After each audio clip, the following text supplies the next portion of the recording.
¿Qué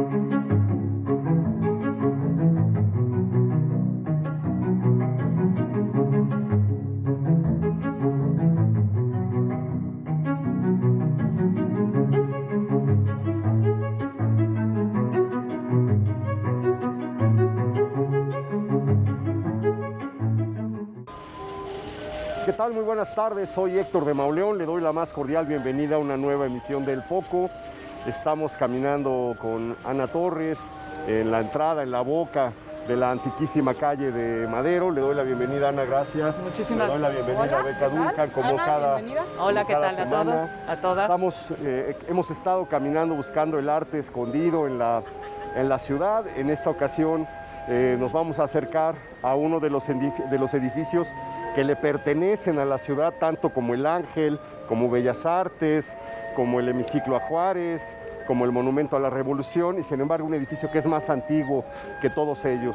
Estamos en la punta, en el lugar donde terminaba la traza original de la Ciudad de México, tal como la dejó Alonso García Bravo, donde hoy está la Nacional.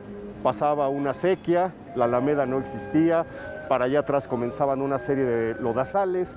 Desde 1524, aquí a nuestra derecha, donde hoy está la Torre Latino, se habían dado los terrenos para que los franciscanos levantaran un convento, un terreno amplísimo. Ya hemos hablado muchas veces de sus dimensiones. En este sitio se quedaba una pequeña placita en la que se alineaban una serie de casas, de casas que ya no podemos imaginar, que son muy antiguas y muy distintas a las que hoy podemos ver, casas que parecían fortalezas, con grandes almenas, con lugares para poder tirar, con portones muy anchos, muy gruesos, porque esta calle fue creada para que pudieran tener los españoles una salida en caso de una rebelión indígena. La única manera y la más rápida de salir del centro de la ciudad era la calle de Tacuba, pero pues ya les había pasado lo de la Noche Triste. Entonces se manda a abrir esta calle y de inmediato se comienzan a asentar en este lugar algunos de los conquistadores más importantes, algunos de los personajes más cercanos a Cortés, y andando el tiempo, algunos de los habitantes de la ciudad más acaudalados, los mineros, los aristócratas, los nobles, los condes, son quienes comienzan a comprar estos predios, de manera que en el suplemento del teatro americano, ya a finales del siglo XVII, se habla de la calle de... Aquí estaba el convento de San Francisco, se le conoce como calle de San Francisco, y en la parte cercana al Zócalo como calle de Plateros. En realidad es una misma calle que recibe tres nombres: San Francisco, La Profesa y Plateros, y se comienzan a establecer aquí. Ya se empieza a hablar desde entonces que es una de las calles más lucidas de la ciudad. No solamente viven los más opulentos, sino que comienzan a llegar pues las joyerías, primero las platerías, se llena de platerías, de artículos suntuosos, etcétera. Con el paso del tiempo, todos los artículos llegados de ultramar, finos, elegantes, hallan un espacio en este lugar. Aquí se ponen las grandes modistas, aquí llega la fotografía, aquí llega el cinematógrafo, todas las grandes novedades encuentran su asiento en esta casa, en esta calle. Por aquí había un hotel que se llamaba Hotel Guardiola, porque estamos frente a la Casa Guardiola y la Plazuela Guardiola, donde había una cafetería donde luego se asentó el Lady Baltimore. Es el primer lugar donde aparecen las meseras. El primer café atendido por señoritas, cuenta Antonio Ade y Casa, estaba en este lugar. Y de todos esos palacios, de todos esos bellísimos palacios de que hay registro desde 1629, en que Thomas Gage hace una crónica de este lugar, solamente perviven unos cuantos. El más relevante, el más significativo, el más llamativo, el que fue un acontecimiento desde su construcción en la ciudad, usted lo sabe, es precisamente la bellísima Casa de los Azulejos, de la familia Suárez de Peredo, emparentada con el conde del Valle de Orizaba, que provenían de Leonor de Moctezuma. Es decir, es una familia que emparenta con los descendientes de la hija de Cortés.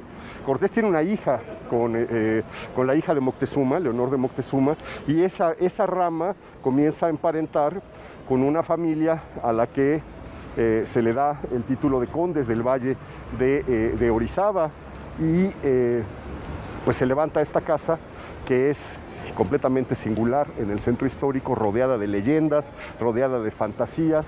¿Cómo explicar este derroche, este lujo? Esto que decía Octavio Paz, el azulejo en la Nueva España era para las cocinas y para los baños. ¿Cómo explicar el arrojo, el atrevimiento de llevar eso que estaba en los baños y en las cocinas a una fachada? Decía Octavio Paz, es un acto de striptease arquitectónico. Y bueno, pues en este lugar, pues ya lo sabe usted, se puede trazar la historia de los dueños desde el siglo XVI hasta la familia Iturbe, que la adquiere a finales del siglo XIX, cuando los Suárez de Peredo caen en desgracia y la tienen que vender. A mí me encanta la familia Iturbe, Ana, porque gracias a estos ricachones se dedican a comprar caserones del centro. La mitad de los palacios del centro los compra la familia Iturbe para, pues en un afán de coleccionismo y de rescate de la memoria, para que no se perdieran, y entonces ellos se hacen dueños de una serie de lugares, compran esto, se lo rentan al Jockey Club. Aquí es el famoso donde pasaba la duquesa de Hope, desde las puertas de la Sorpresa hasta la esquina del Jockey Club, donde se juntaba toda la aristocracia porfiriana. Decía el poeta Heine que el Jockey Club era un lugar donde los asnos se juntaban para hablar de caballos. Todos los ricachones tenían su club, todas las grandes familias, los Rincón Gallardo, los Brani, era el centro de reunión. Y a la hora del paseo, que era un paseo que comenzó desde el siglo XVII, el lugar en donde a las 4 de la tarde la ciudad entera salía, se hace entonces el lugar de reunión de la aristocracia porfiriana, hasta que entra la revolución, se clausura. Hay una nota en 1914 en el Demócrata llena de... le quitan el Jockey Club, se la dan a la Casa del Obrero Mundial, dura muy poco tiempo, y finalmente Francisco Iturbe, ya nos hablarás un poquito de Ana, se la renta a unos hermanos gringos que acaban de abrir unas droguerías que han hecho pues más o menos cierta fama, porque es una fuente de sodas, porque es una farmacia, porque venden regalos, porque traen un concepto nuevo del comercio y andan buscando un buen lugar en el centro. Entonces se encuentran una casona abandonada en la que llevaba muchos años cerrada. Se decía que aparecía el fantasma de uno de los condes al que mataron en la escalera en el motín de 1828, acuchillado, un soldado que estaba resentido porque no lo había dejado andar con su hija. Entonces durante el motín aprovechó, se metió y se lo escabechó en las escaleras y lo dejó tirado en una charca de sangre. Entonces decían que esa casa cerrada, lo único que pasaba era el fantasma del conde Suárez de Peredo. Oye, Héctor, y bueno, Francisco Iturbe es realmente el motivo por el que estamos hoy aquí con Ana, porque es él quien en 1925 le comisiona un mural a José Clemente Orozco en este espacio, que seguramente ustedes han visto. Es un espacio que pasamos muy frecuentemente cuando estamos en el centro, cuando venimos a visitar la Casa de los Azulejos. Es un mural monumental en la escalinata, y que a pesar de eso es de estos murales un poco escondidos de los que has hablado tú, Ana, en tus investigaciones, que pues no tenemos como grandes datos sobre estos murales que se encuentran en estos espacios a pesar de transitarlos tan cotidianamente, ¿no? Así es, Beca. Y bueno, sí, Héctor, Francisco Sergio Iturbe pues fue un gran mecenas de varios de los pintores, ¿no? O sea, tenemos este mural de José Clemente Orozco, que recordemos que es cuando Orozco sale de San Ildefonso, ¿no? Cuando lo corren, ¿no? Pues porque ya las imágenes que están, hay muchas agresiones en contra de los murales de los propios alumnos. Acuérdense que Vasconcelos se enoja por las imágenes revolucionarias que empiezan a formar parte de los murales, ¿no? O sea, ya con una temática pues más socialista, comunista, ¿no? Aparecen las hoz, los martillos, se crea el sindicato. Entonces es ahí cuando tanto Orozco como Siqueiros, que son los últimos que están en San Ildefonso, pues los expulsan, ¿no? Orozco se queda prácticamente sin trabajo, ¿no? Y bueno, como muchos, deja inconclusos muchos de las ideas que él tenía, y por eso regresa en 26. Pero bueno, Sergio Iturbe, pues sí, como mecenas, como coleccionista de arte, como acaudalado, ¿no? Se lleva mucho forma parte del ambiente artístico, intelectual de la época. y entonces lo contrata y pues le comisionan, ¿no? O sea, que haga un mural. Creo que también es importante decir que ya para 1925, además de que sale Orozco y bueno, y todos los muralistas de la Escuela Nacional Preparatoria, también creo que hay que decir que ya en el callismo baja un poco el apoyo al muralismo, el proyecto vasconcelista se pierde un poco, o sea, no va a ser hasta Cárdenas que eso se va a retomar, ¿no? Tanto las misiones culturales como el muralismo. Entonces, Iturbe ahí entra en un momento clave, porque el muralismo se pudo haber perdido, ¿no? Sí. Pudo haber sido como una llamarada de petate, ¿no? En la Escuela Nacional Preparatoria, pero él se da cuenta de que esto es algo que lo que hay que darle continuidad y decide hacerlo de su propio bolsillo. También creo que es importante... Solamente agotar algo, es que el Sambors se abre en 1920 y a partir de ese momento ocurre un fenómeno en la sociedad, digamos, en la clase media, en la clase acomodada, que está de moda lo chic hablan de la sajonización de la sociedad y entonces es una manera de sentirse cosmopolitas, vienen a este lugar, los que se apropian de él por primera vez y lo inauguran es el grupo de los contemporáneos, hay anotaciones de Salvador Novo de cómo se juntaban los sábados y cómo con 5 pesos cada uno se daban un banquete con cosas que si no sabías inglés no podías pedir, no podías pronunciar, decía quién nos hará pedir tal cosa, ¿no? Y se vuelve el lugar famoso de inmediato por sus enchiladas suizas y porque que persiste hasta la fecha, son extraordinarias. Sí, sí. Y luego quisiera preguntarte, Ana, ahorita lo vamos a ver, de este pintor polaco muy misterioso al que se le encomienda que pinte los pavos reales, ¿no? Exacto, no, pero esto ya es comisionado por los hermanos Sambors, ¿no? Sí, que ya es cuando ponen su restaurante de sodas, y bueno, de hecho ellos, pues esta tradición de pintar los muros, ¿no? La retoman y es cuando, no recuerdo el nombre del polaco, la verdad. Algo así. Todos hemos desayunado entre los pavos reales. Sí, claro, exacto. Y qué triste que no recordemos el nombre del artista. De este autor, solamente sabemos que era un pintor polaco que contrató a uno de los hermanos Sambors en Estados Unidos y que tardó un año haciendo el mural que ahora vamos a conocer. Oye, estas puertas...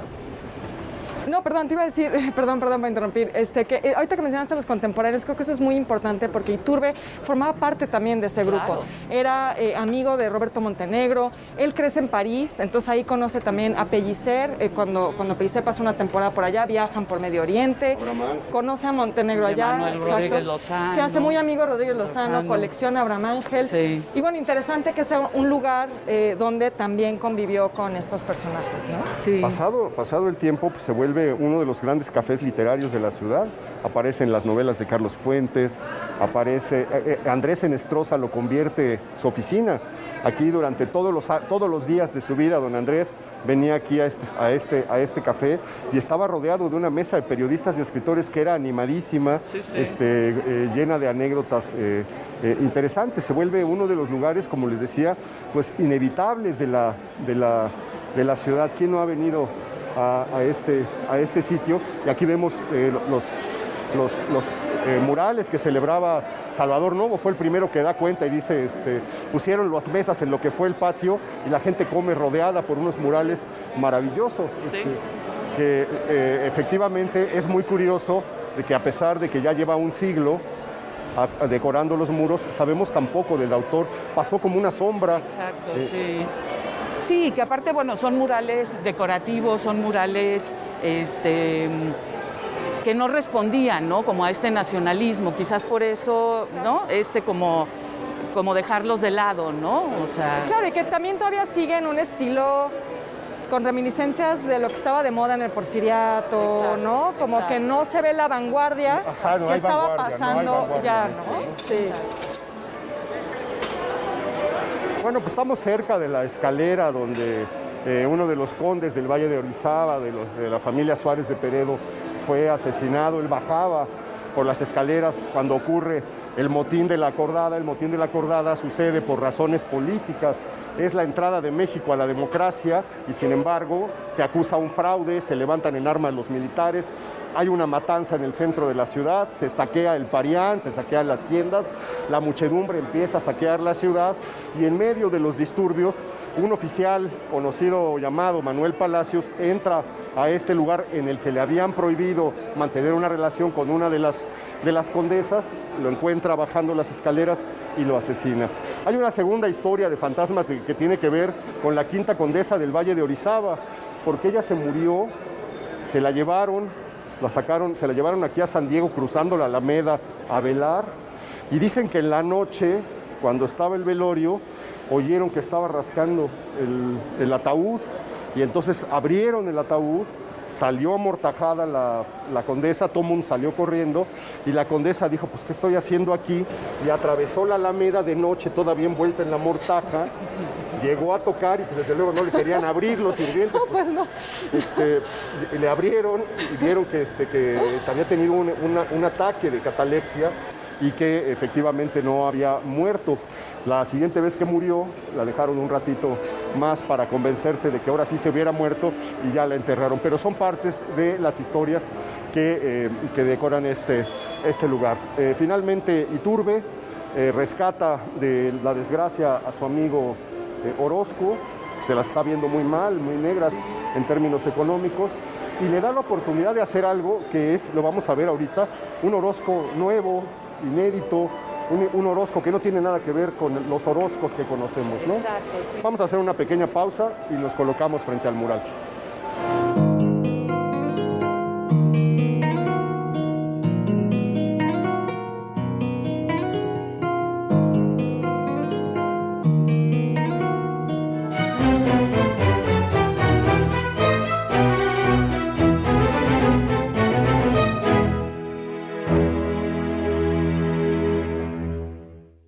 Porque sabemos que el mundo cambia, nosotros evolucionamos con él. Y en ADN 40 seguimos transformándonos. Aquí le presentamos nuestro momento ADN 40. Nos convertimos en la central de noticias que te mantiene informado. Tenemos buenas noticias. Vamos directamente con la información. Y conectado al mundo en tiempo real. Dejamos los foros de televisión y nos vamos a donde se mueve la información. Acompáñenos con las noticias. Porque tenemos una cobertura nacional e internacional. Que aquí todos los días informamos. Con los mejores periodistas y líderes de opinión que te informan. Prepárese para informarse porque arrancamos de una vez. Desde todas nuestras plataformas. Estamos a través de la televisión, por supuesto, a través de nuestras plataformas, de todas las plataformas acompañándolo. Descubre la nueva programación, porque si nos buscas, nos encuentras. La tele evoluciona. ADN 40. Siempre conmigo. De Distrito de Columbia. Colapso de la línea 12 del metro. Sino una sociedad que no está acostumbrada. Los efectos robaron un automóvil. Alcanzó un nuevo récord histórico al ubicarse 9 puntos. Como seguro médico, dental y también planes de seguro. Como cada tarde estamos en su pantalla, pero también en las calles de la Ciudad de México. De Ciudad Victoria, Tamaulipas, una pipa de gas que intentaba ganarle el paso al tren terminó. Me recibes y te recibo. ADN 40, siempre conmigo. Evolucionar es diversificar el modo de pensar y eso es una base fundamental en el quehacer de informar.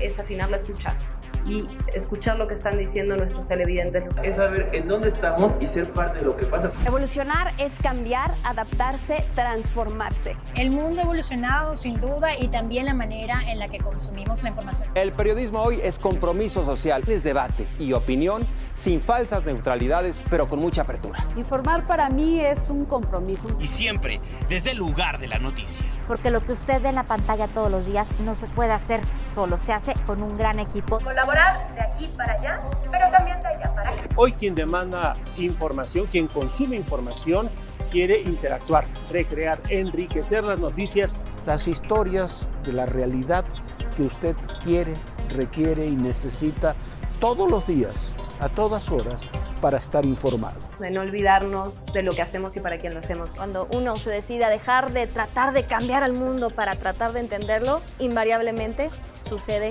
lo mejor.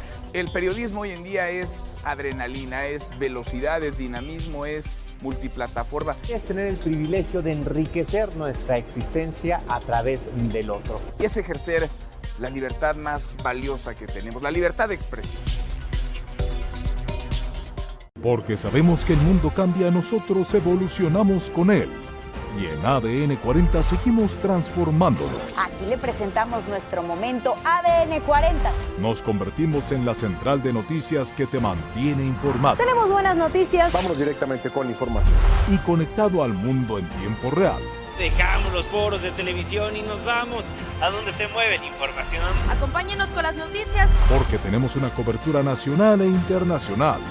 Que aquí todos los días informamos. Con los mejores periodistas y líderes de opinión que te informan. Prepárese para informarse porque arrancamos de una vez. Desde todas nuestras plataformas.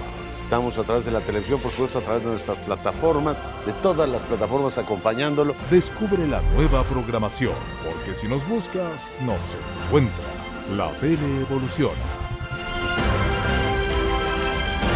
ADN 40. Siempre conmigo. De Distrito de Columbia. Colapso de la línea.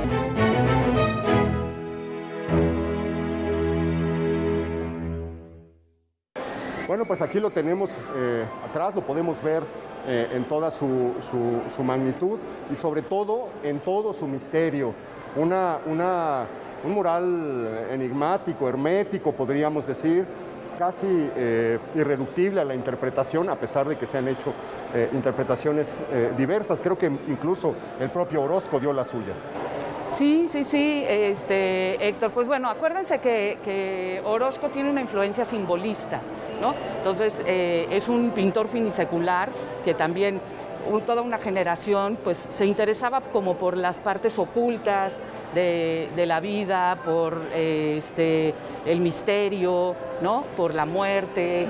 Lo espiritual un poco, ¿no? Exacto, ¿no? Por los otros mundos, por lo celestial. Y también se sabe que Orozco tenía contacto con la teosofía, que también, pues bueno, ¿no?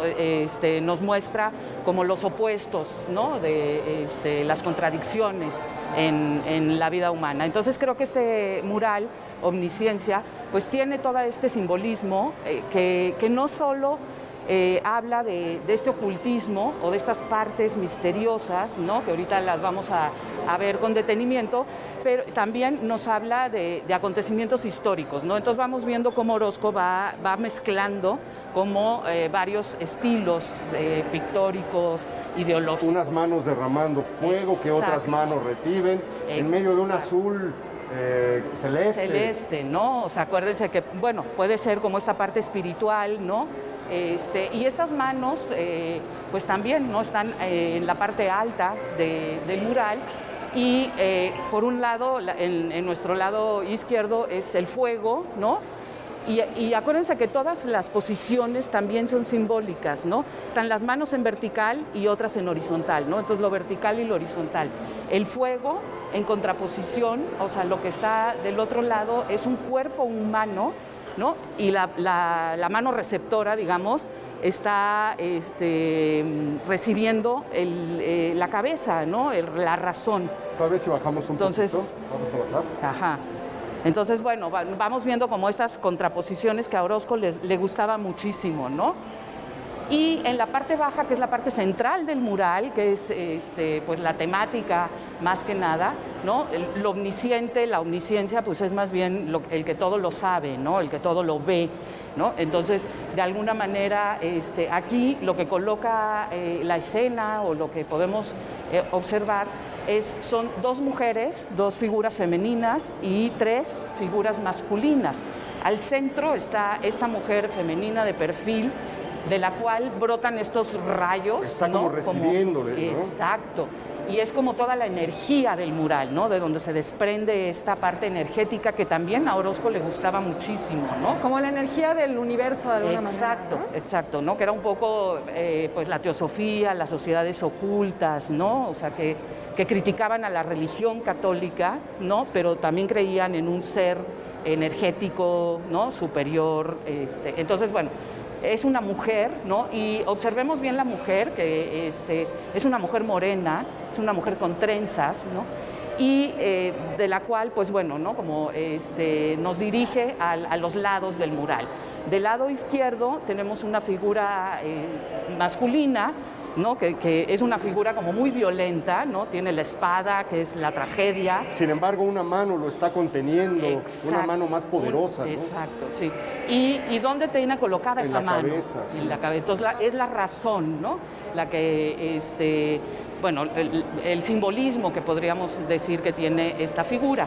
Y del otro lado, del lado derecho, pues es la figura femenina en contraposición con la masculina y la fuerza, ¿no? Que tiene la imagen contraria.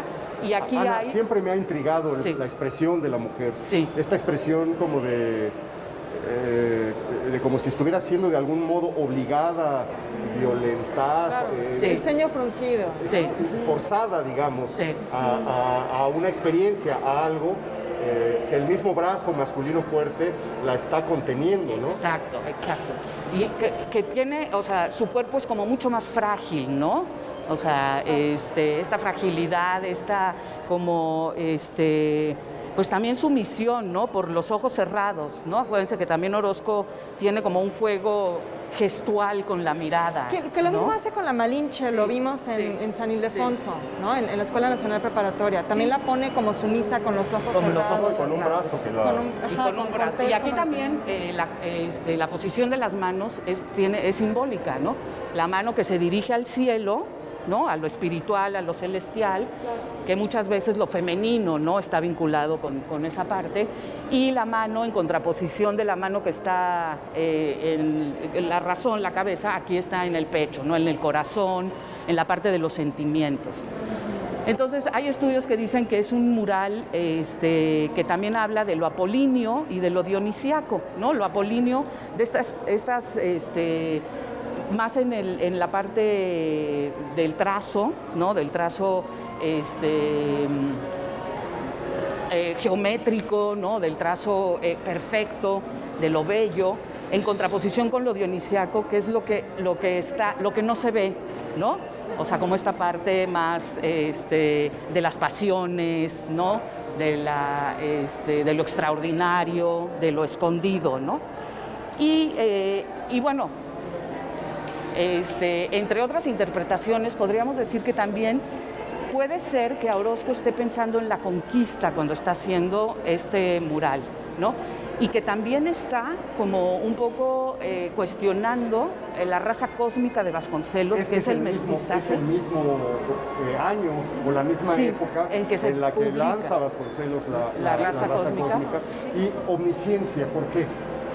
Porque omnisciencia es el que todo lo ve, el que todo lo sabe, es como la sabiduría.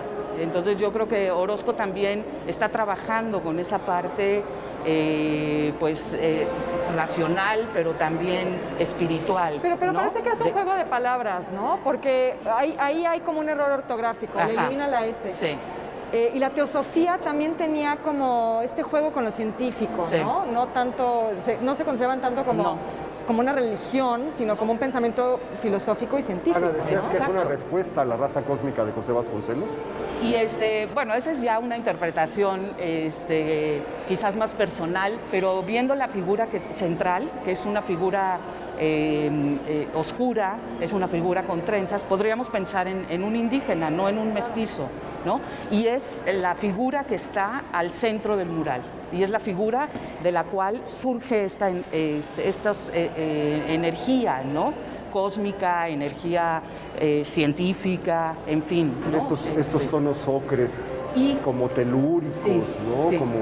que también podrían hablar de la sangre, ¿no? De la guerra, claro, ¿no? Rojo, o sea, cómo va cambiando de colores desde la parte alta, que es azul, lo celestial, lo espiritual, hacia estos ocres y más oscuros hasta abajo, ¿no? Es increíble. 1925, es decir, es algo que estaba pasando en México hace un siglo. Esa explosión de lo que estaba ocurriendo en México hace un siglo, comparada con lo que estamos viviendo un siglo después en términos creativos, culturales, artísticos, es verdaderamente envidiable. Sí. El poder, la fuerza de la erupción cultural y artística que estaba viviendo México, por el que México estaba siendo sacudido. Oiga, hacer una pequeña pausa solamente para para recordar una de las piezas más bellas que hay que existen en el centro. Pasamos muchas veces sin reparar en ella, y es una de las grandes joyas de la casa. Así es, como un tibor oriental, como lámpara, que hace alusión a los azulejos que estamos viendo siempre en la Casa de los Azulejos. Y dicen que era parte de las piezas de las que era propietario Iturbe y que decidió destinarla en este lugar.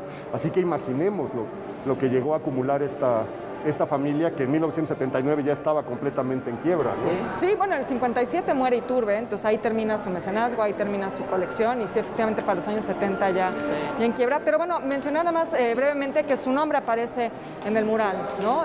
Que también es interesante que Orozco le da su lugar al mecenas, ¿no? Al mecenas, ¿no? Sí. Ordenado por su gran admirador, Francisco Sergio Iturbe. Pues una gran deuda que tiene la Ciudad de México con Francisco Iturbe. Vamos a seguir su rastro unas cuadras más adelante en busca de otro mural perdido, otro mural escondido, del arte escondido, que se debe precisamente a este personaje un poco oculto en la historia cultural de México. No se vaya, acompáñenos.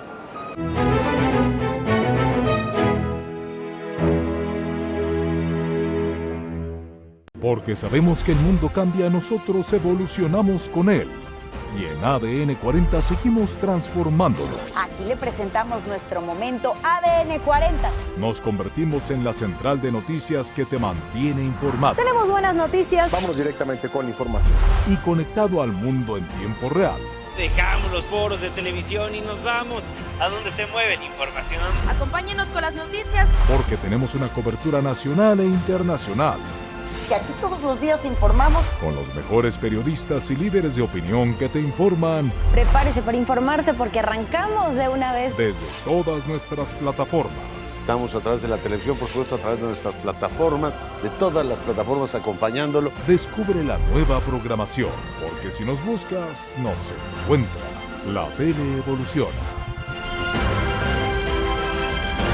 ADN 40. Siempre conmigo.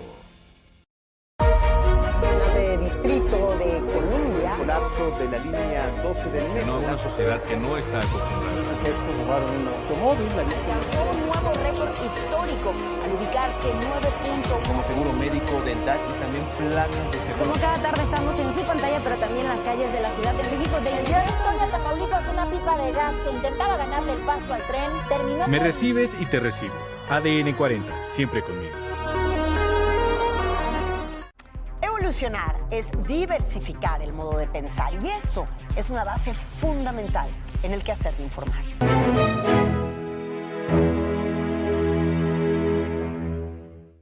Caminamos por la bellísima, antiquísima calle de Madero, acercándonos hacia la esquina de Isabel la Católica, donde se encuentra a nuestras espaldas el templo de la Profesa, esta maravilla del barroco del siglo XVIII. Estamos muy cerca también del Museo del Estanquillo.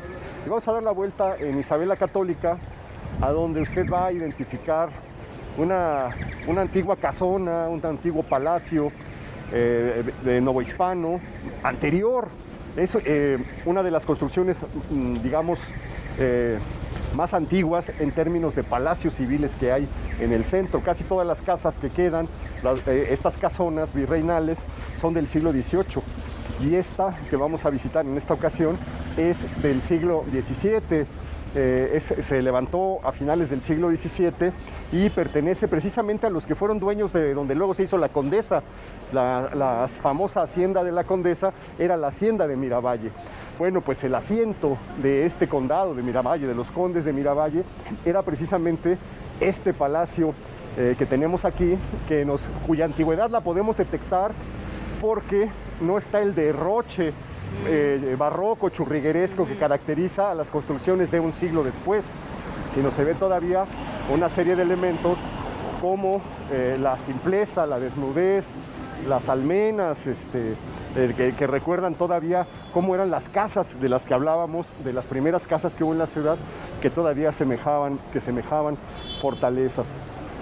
Es una casa que se caracteriza por el balcón que aglutina los tres ventanales de la parte superior, donde ahora dice Downtown, estaba el sello rasurado del heráldico de la Casa de Miravalle. Este es un decreto que se emitió en 1828, después de la independencia. Tenían que borrar de todas las construcciones los escudos heráldicos que hablaran de nobles, marqueses, etcétera. Lo rasuraron y quedó oculto durante mucho tiempo.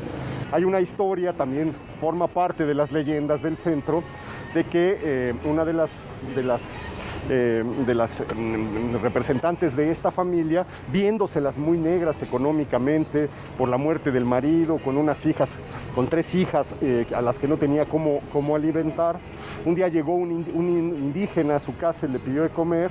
Ella se repartió el pan de sus hijos para compartirlo con este personaje, y este personaje le dijo: esto se lo van a usted a recompensar, yo le voy a decir cómo recompensárselo, y le dio la localización de una mina de la que, gracias a la cual, la mina del Espíritu Santo se llamaba, gracias a la cual la familia se convirtió en una de las más acaudaladas del Porfiriato. Desde luego una leyenda, pero de esas leyendas de las que está llena la Ciudad de México. Se hace este palacio a finales del siglo XVII, ya hay muchas adaptaciones. Con el paso del tiempo se vuelve, cuando los Miravalle lo venden, se abre aquí el famosísimo Hotel del Bazar. Es uno de los hoteles que aparecen mencionados por doña Clementina Díaz y de Obando en su recorrido de los viejos hoteles de la ciudad, y rescata los anuncios de los periódicos que decían que había servicio de agua caliente,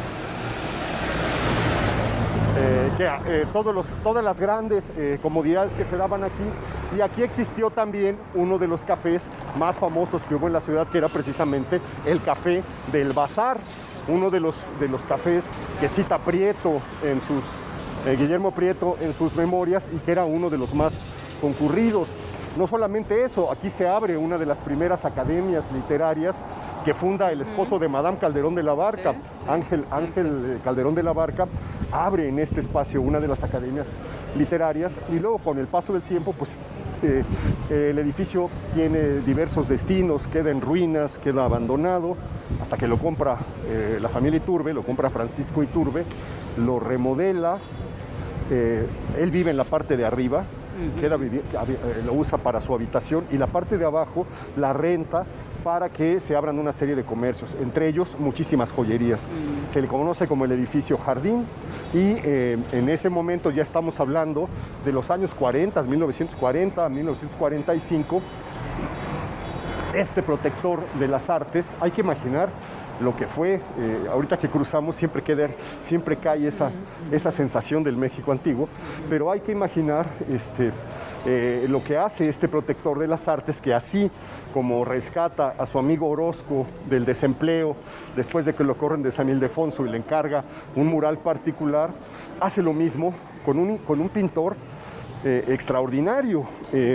Decía Rodolfo Sigli que cuando pasara el tiempo, Manuel Rodríguez Lozano iba a ser aquilatado como el pintor más grande de México, porque es un pintor que se opone al muralismo de los 3 grandes, que busca su propio camino, que se aparta completamente de ellos, que se aparta también de Tamayo, y que comienza una batalla solitaria, muchas veces desde la incomprensión de sus contemporáneos, por hacer una obra propia que en realidad es una obra deslumbrante, Ana.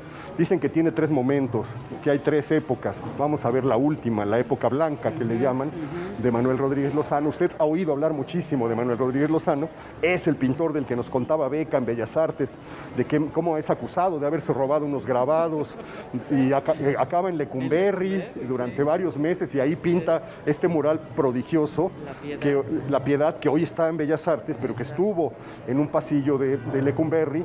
Y a este personaje, de verdad, bueno, ahorita usted lo va a ver, es un pintor de un dolor, de una perfección, de una soledad, de una expresa algo del mundo. Este mural que le vamos a mostrar ahora se llama El Holocausto, fue pintado en 1945, en el peor año de la Segunda Guerra Mundial, en un momento en el que el mundo estaba sumergido en una serie de zozobras. ¿Por dónde quieres? De este lado, de este lado. Nada más, antes de subir, creo que vale la pena señalar este conjunto escultórico de Mardonio Magaña, el escultor campesino, como lo llamaba Diego Rivera, un escultor un poco olvidado hoy, pero que también Iturbe coleccionó mucho. Dice que esto lo mandó a una plazuela de Coyoacán, que no le hicieron caso a Iturbe y dijo, pues me lo llevo a mi vecindad, ahí donde vivo, en la calle Isabel la Católica, y lo colocó en el cubo de la escalera, que es lo que le entrega a Rodríguez Lozano para que lo pinte. La primera parte de Rodríguez Lozano es un pintor que trata de retratar el pueblo. Ajá, sí. Hombres, mujeres. Así hay un cuadro magnífico, maravilloso, que se llama El Chismoso. Así es, un señor sentado en una banca con las manos viendo. Parque. Ajá. Hace desnudos de mujeres, de hombres. Sí. Luego tiene una segunda etapa que pinta las mismas figuras, pero con una monumentalidad que se vuelve característica. Dicen que esta es su segunda etapa, y luego entra en su etapa mayor, en su etapa mejor de madurez, en la que este artista ha encontrado ya lo que quiere decir, y la manera de decirlo se conoce como la etapa blanca, y es precisamente el portento que tenemos aquí a la derecha. Así es, Héctor.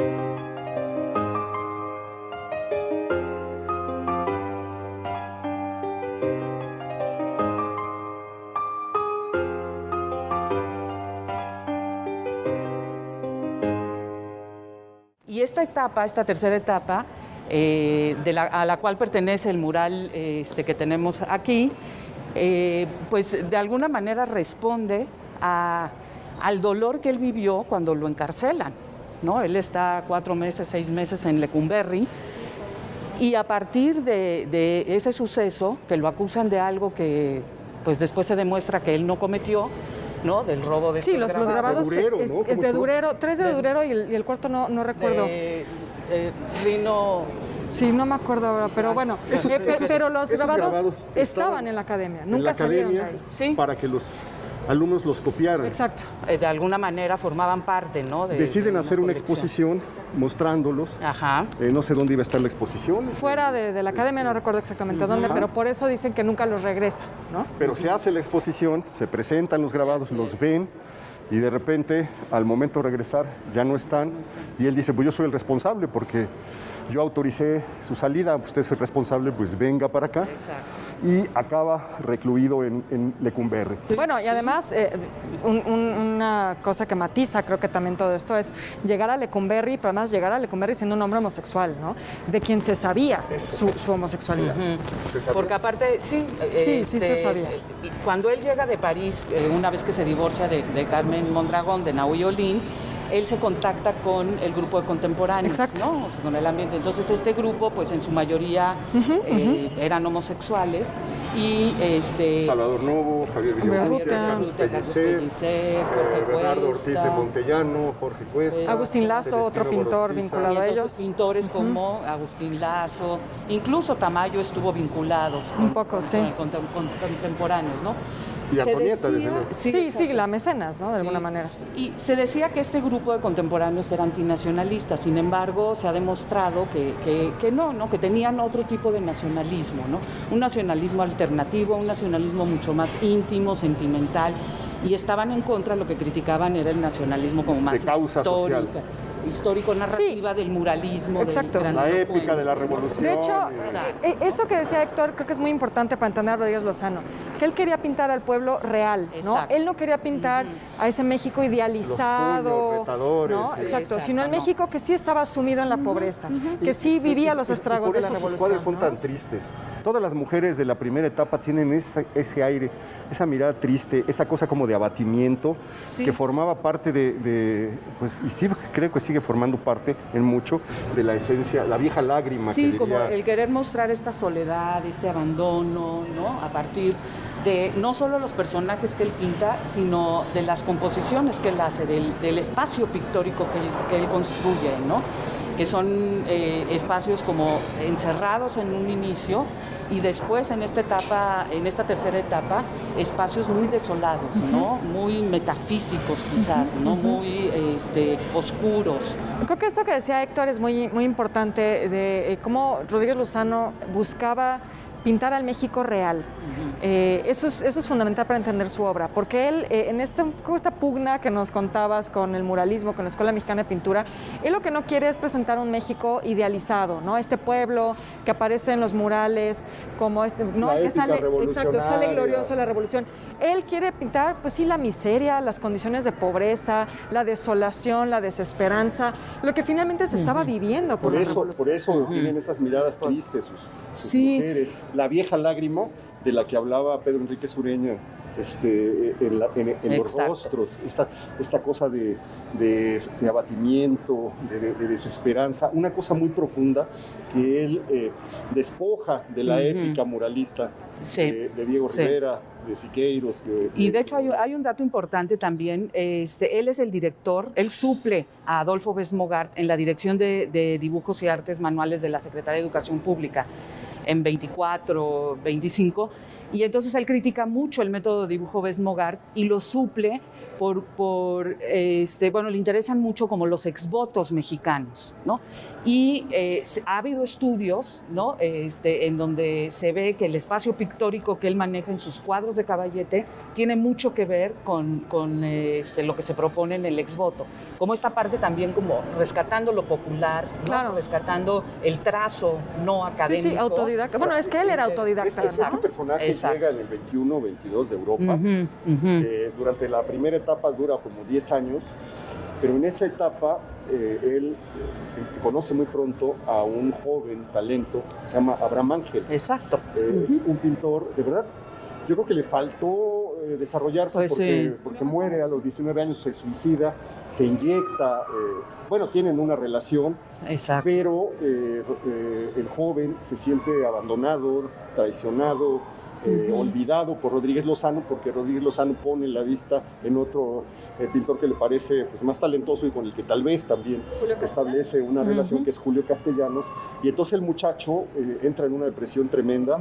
Aquí en el Munal hay unos cuadros suyos, dejó muy poca obra, unas 20 piezas, y en medio de la desesperación hay un relato muy dramático que yo leí, encontré alguna vez en internet, lo he estado buscando, ya no lo he vuelto a encontrar, porque es el relato detallado de cómo está Rodríguez Lozano en su taller con Javier Villaurrutia y otro amigo. Llega la muchacha y le dice: oiga, es que Abraham se encerró, le estoy tocando y no abre. Se van a la casa en donde ellos comparten la vida, y Javier Villaurrutia, que era el más delgado de ellos, se mete por una ventana y lo encuentra muerto. Dicen que se inyectó cocaína en un muslo y que esto le provocó la muerte. Entonces entra, Rodríguez Lozano venía de la muerte de su hijo, que decía que lo había asfixiado Carmen Mondragón, Nauyoli. Que en realidad, perdón, todo parece indicar que fue muerte de cuna, ¿no? Sí, eso fue más bien como una leyenda. Sí. Pero siempre la va a culpar, él siempre la va a culpar. Esa cosa de que ella lo había asesinado. Era una loca y que ella lo había asesinado. Venía de la muerte del hijo, le toca esta otra tragedia, aunada a un carácter que sigue siendo muy misterioso, a mí me parece. Hay un autorretrato.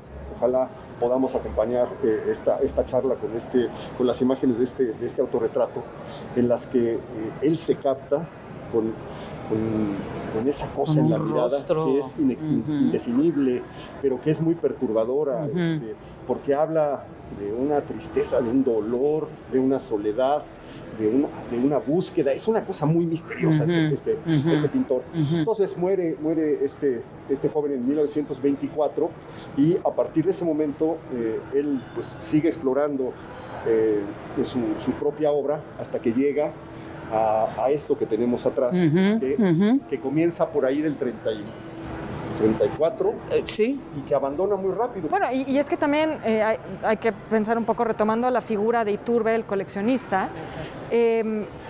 Iturbe muere en 57 y era el gran mecenas de ellos. Iturbe, de hecho, es quien adquiere muchos de los cuadros de Abraham Ángel que hoy podemos ver en las colecciones de Limba. Todavía Rodríguez Lozano trata de convertir a Abraham Ángel en un pintor popular. Se lo lleva en una exposición la obra de él Argentina, a distintos países para que se conozca. Lleva la obra de Rodríguez Lozano a París también. De verdad que es un pintor, Abraham Ángel, que prometía muchísimo, lástima. ¿no? Entonces creo que también un poco la muerte del mecenas, aunada a la rivalidad que tenía con la Escuela Mexicana de Pintura. Hay también muchos investigadores que sugieren que son los pintores de la Escuela Mexicana de Pintura que realmente hacen como esta especie de complot contra él, que es la razón por la que lo meten a Lecumberri, porque no soportaban que él llegara a dirigir la Escuela Nacional de Pintura, un pintor autodidacta, sin formación académica. Soberbio. Además con esta... Y hay que decir que de matices, tenía un lado oscuro, Rodríguez. O sea, es un personaje que va a estar siempre como con este halo negro rodeando. ¿No? Esa suerte de fatalidad. Y yo creo que todo esto sí también hace que su pintura cambie, ¿no? En un inicio, esta primera etapa, esta segunda etapa, son figuras como muy escultóricas, muy pesadas, ¿no? Ajá. Con los tonos de la tierra, ocres. Ocres, ¿no? No tan coloridos, pero sí. Y en esta etapa, aquí estamos. Pues la figura, ¿no? Se convierte en una figura como muy estilizada, ¿no? Muy frágil, y esta fragilidad también, ¿no? Por eso yo digo cuerpos muy delgados, exacto, ¿no? Y vean las manos, ¿no? Las manos, y esto también lo hacen sus pinturas de Caballete, ¿no? O sea, las manos son como muy expresivas, ¿no? Muy gestuales y siempre... Casi como esqueléticas, ¿no? Exacto. A ver, ¿de qué se trata lo que estamos viendo, Ana? Y entonces, el Holocausto tiene que ver pues con este trágico acontecimiento, podríamos decirlo, como lo dice el título, pues es un periodo en donde está la Segunda Guerra Mundial, ¿no? Y pues todas las atrocidades que se vivieron durante ese tiempo a nivel mundial. Pero también al mismo tiempo, sí, yo creo que coloca ese título por el contexto, ¿no? Por referirse a este acontecimiento histórico trágico, pero al mismo tiempo nos está mostrando que es una escena como mexicana, ¿no? Sí. O sea, yo sí veo que las mujeres con rebozo. Exacto, ¿no? O sea, es algo que él empieza a utilizar, o mujeres que no muestran el rostro, ¿no? Mujeres que dan la espalda al espectador, eso lo tiene mucho en su pintura de Caballete. Y bueno, toda esta como expresión, ¿no? De dolor, de sufrimiento, de abandono. Y el fondo. Son impresionantes. Sí. Los fondos negros, oscuros. Azules. Y en su pintura de Caballete son fondos como solitarios, ¿no? Como parte como metafísica. Y fíjate del más allá, ¿no? Eso de la soledad y aquí como este sacrificio ritual, porque es un poco como un Cristo, pero también pareciera como un poco un autorretrato de pronto. También de alguna manera habla de su experiencia en Lecumberri, ¿no? Se siente traicionado, solo. Sí, se parece mucho a la Piedad. Sí. Y él también, me parece que con Berta Taracena, que le dice que va a ser un momento para él pues muy fuerte porque es una experiencia horrible, pero a la vez desata esta nueva creatividad que él va a considerar su mejor obra, esa etapa, ¿no? Entonces se vuelve como ¿La etapa blanca comienza en Lecumberri? Sí, inicia con La Piedad en el desierto, ¿no? Sí. Entonces realmente va a ser como este momento pues de mucho dolor, pero a la vez que detona todo un nuevo estilo, una nueva exploración artística. Entonces, como esta ambivalencia, ¿no? Muy interesante. Y fíjense, yo creo que es un autorretrato de Rodríguez Lozano, ¿no? Sí. O sea, yo creo que el personaje que está ahí fue tan doloroso, lo que vivió en Lecumberri, y como la vergüenza, ¿no? De haber sido encarcelado, ¿no? Que incluso en La Piedad, pues bueno, el Cristo es andrógino, ¿no? Tiene una... Pero aquí el perfil, el que tenía como no perfil. No sé, a lo mejor, ¿no? Sí, es probable que él se asumiera en este sufrimiento, ¿no? También. Pues es uno de los grandes... De las grandes piezas de arte escondidas que hay en el centro. Ahora es mucho más visible en las posiciones en las que se encuentra, pero durante medio siglo, 40 y tantos años, fue un misterio, un secreto del centro histórico que solamente unas cuantas personas conocían o veían. Y es maravilloso que este recorrido, Ana, que hemos hecho a tu lado, recorriendo los murales del centro histórico, haya terminado con este portento. Ajá. Una de las grandes maravillas del centro histórico, y rindiéndole homenaje a este pintor extraordinario, de una estatura increíble. Una historia realmente muy interesante la de él, hijo de comerciantes de la Merced, que después su papá se vuelve administrador, entra al servicio exterior, o sea, una persona que realmente muy camaleónico, con muchas transformaciones en su vida. Y no hace mucho hubo una exposición retrospectiva sobre su obra en el Munal. Muy buena, muy buena exposición que recuperaba, ¿no? O sea, como toda esta diferentes etapas de su trayectoria artística, ¿no? Así es. Oye, pues ya se nos fue el tiempo. Estamos terminando, con esto terminamos. Faltan muchos murales que ver, desde luego, en el centro histórico, y faltan muchos murales que ver en la ciudad. Están los de CEU, están los de la CEP, nos faltaron muchísimas cosas, pero ya nos aventamos una serie de programas, 7, 8 programas relacionados con los murales que se encuentran en el centro histórico de la Ciudad de México, con motivo de los 100 años del surgimiento del muralismo. Estamos de vuelta en el centro, vamos a seguir caminando por el centro histórico, buscando otras cosas de la historia de la ciudad y de la historia del centro a partir de este momento, lo cual me gusta mucho. Siempre volver al centro es una delicia. Le agradezco muchísimo que nos haya acompañado. Mil gracias, Ana. Gracias, Ana. Por compartir con nosotros tus conocimientos, tu sabiduría al respecto. Muy contenta y muchas gracias también a ustedes. Muchísimas gracias, Beca. Gracias, Héctor. Sobre todo gracias a usted, espero que se la siga pasando bien y nos vemos la siguiente semana, ya lo sabe usted, aquí en El Foco.